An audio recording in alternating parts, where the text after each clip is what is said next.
Bruno, it Yeah, hurts a lot. Let's see. It's a glue? Oh, I think Ryota's gonna go glue? Yeah. Okay, so Very it's a good. Chapnu Cho. Alright. Alright. So this kind of works.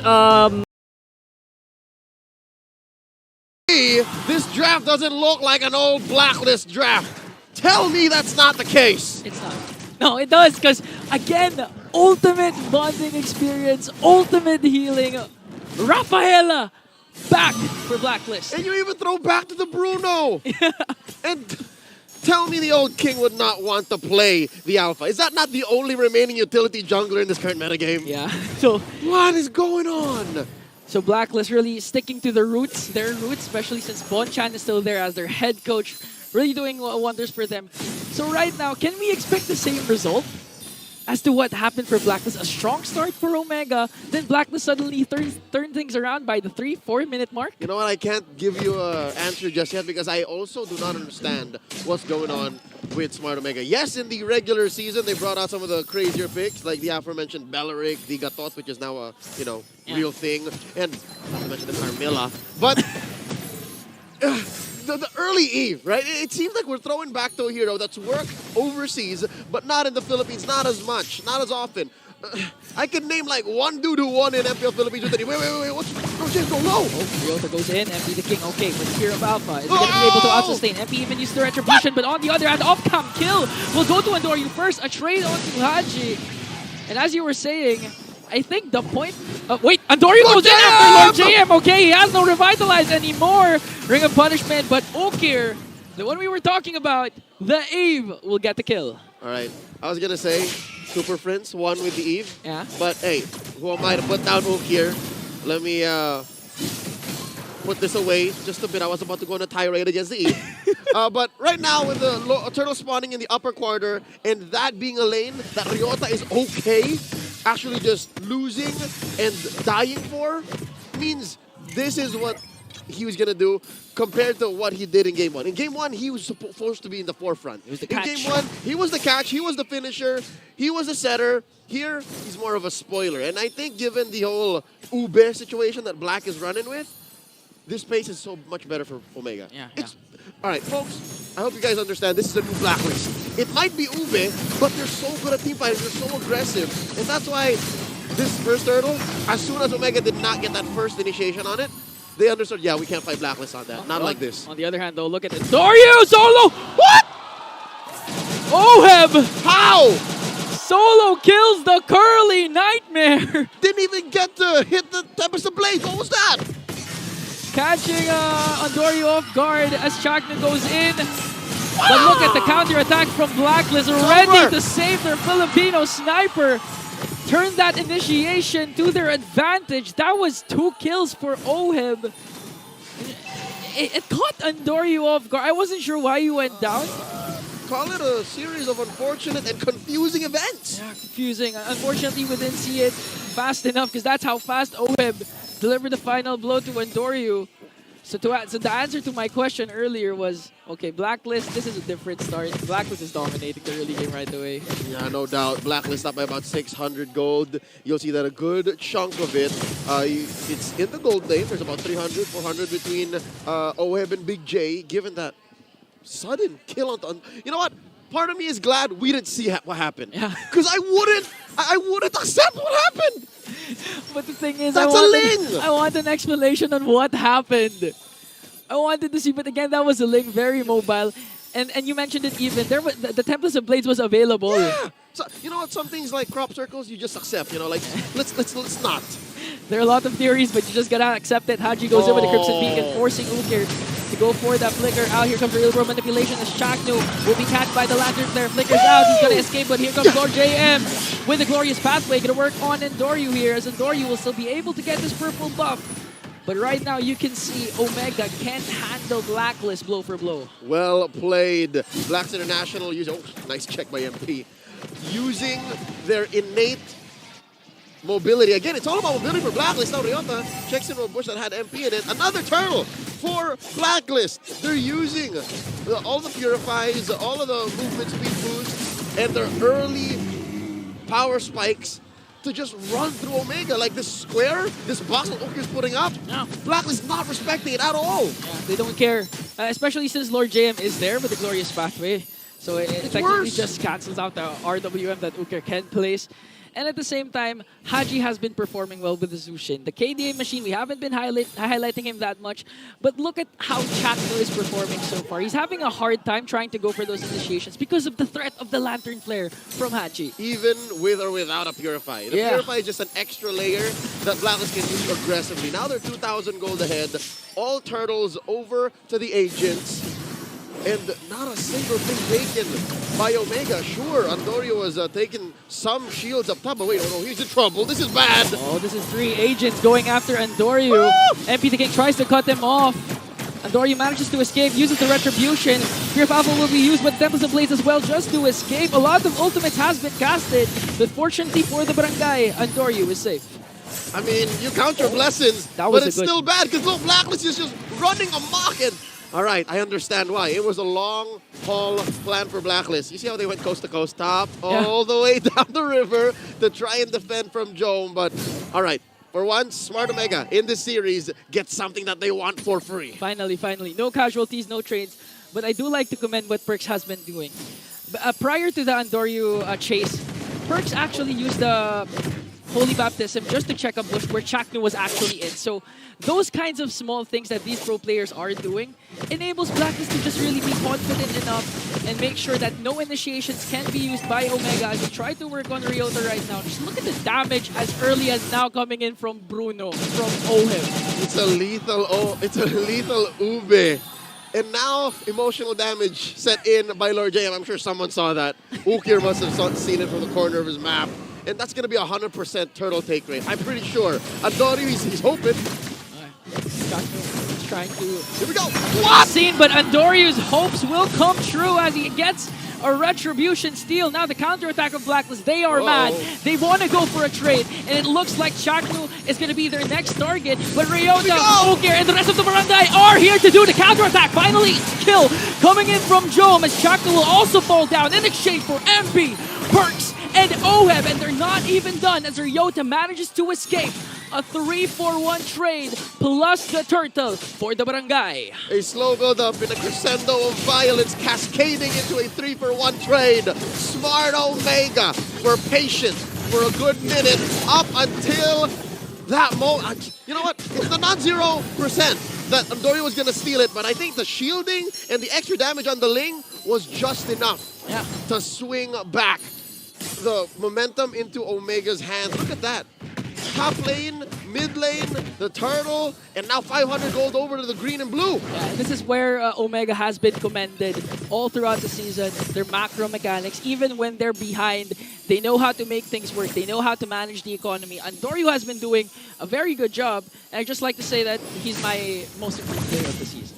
That's for me. I'll allow it. The Alamat Awards being crowned later on this week. Checking the map right now. Lower quarter is where the Lord will spawn, and I'm talking about the actual Lord, although Lord JM is camping. So far, that's a stark difference, right? Lord JM always first to the scene.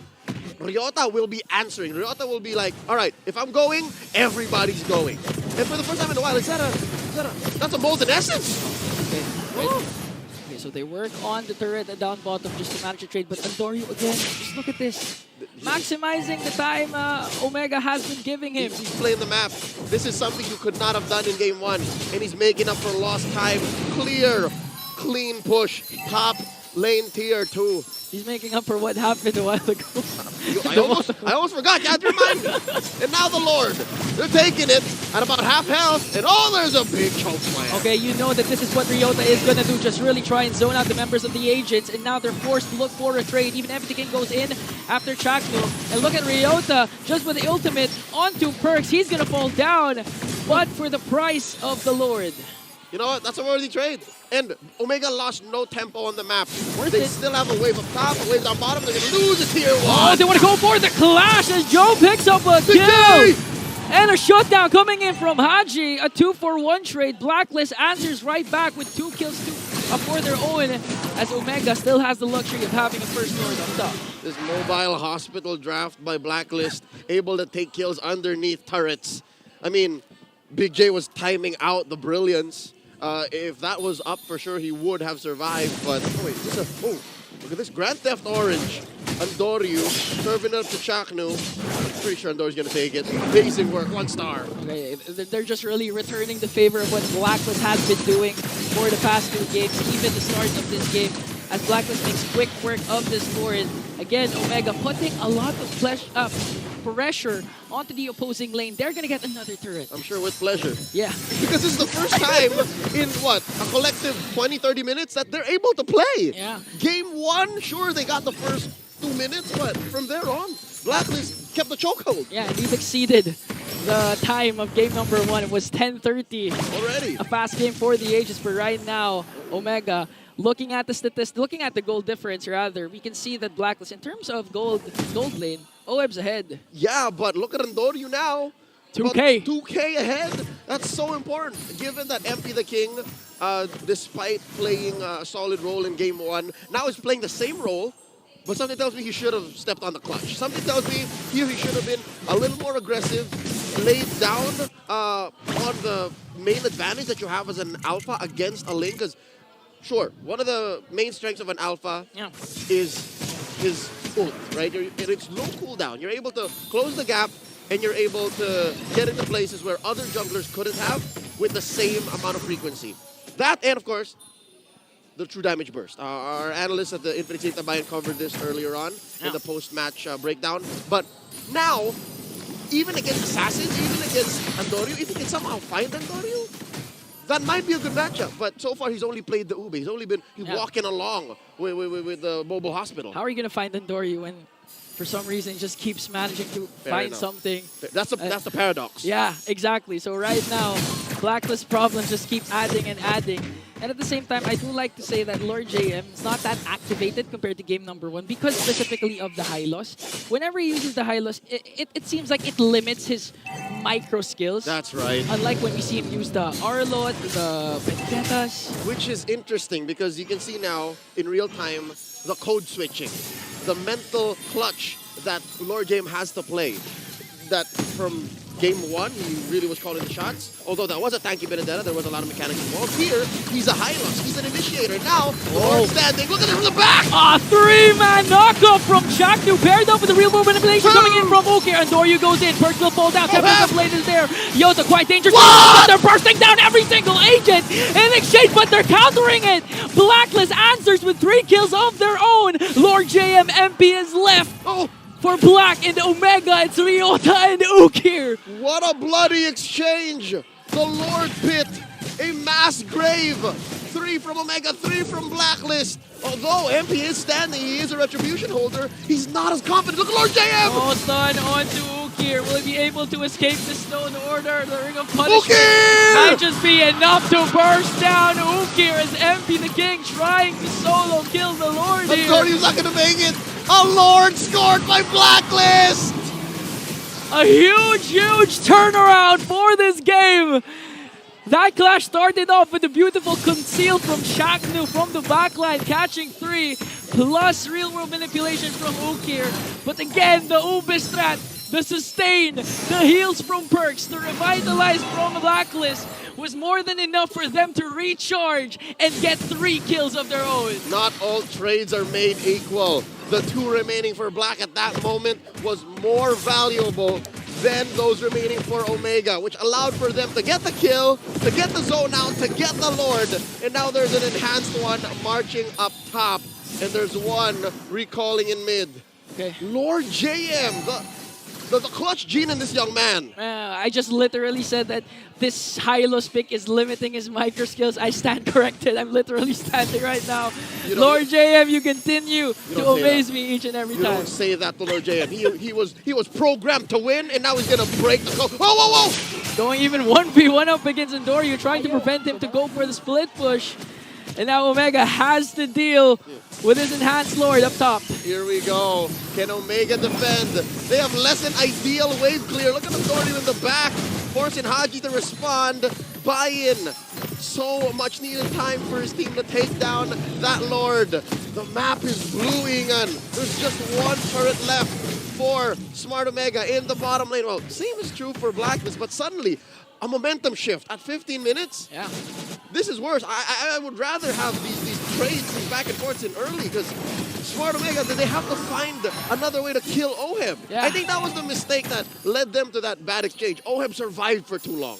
Plus the Purify, the presence of the Purify, even if Chakmu continues to find good, Jeet Kundu, not even just the Way of the Dragon, Jeet Kundu, the Way of the Dragon really needs to connect onto the proper target. Yeah. This time it's Oheb. Because once Oheb is out of the picture, where are you going to expect the damage coming from Blacklist? Yeah, I mean, sure, it could come from MP the King, but that's... But he's kind of a utility now. That's DOT. It's damage over time, and it's more of a punish when you get hurt by an alpha. But the Oheb, the Bruno, like that's what really hurts. So that's Omega's plan now. Blacklist, they're in control. They can just flush out these bushes, make sure Omega's plan doesn't happen, and... Is there a limit to what the Curly Nightmare can do? I think there's no limit, honestly. Again, they are the ones who ended the streak of Fnatic Onic. You're going to recall that series, go to game to watch it. That was the most intense one because it took Omega 3 base defenses without inhibitor turrets, and they were able to pull it off. So this looks like Omega still can produce a comeback up against Blacklist. They still have 2 inhibitor turrets. The presence of Andoryu with the Ling, they're able to create split pushes and eventually force a reaction from Blacklist for this Lord fight. Yeah, if I'm not mistaken, if I'm reading the map right, it might be another Lord-centric fight. It's going to be very similar to the initiation of that last one that Blacklist won later on in a delayed fashion. But here, this time, Omega might be banking on that outside trajectory. They might try to win from the outside. Because if you lean hard in the Blacklist lineup, that's a losing fight. Yeah, they just have too much heals, too much Purify.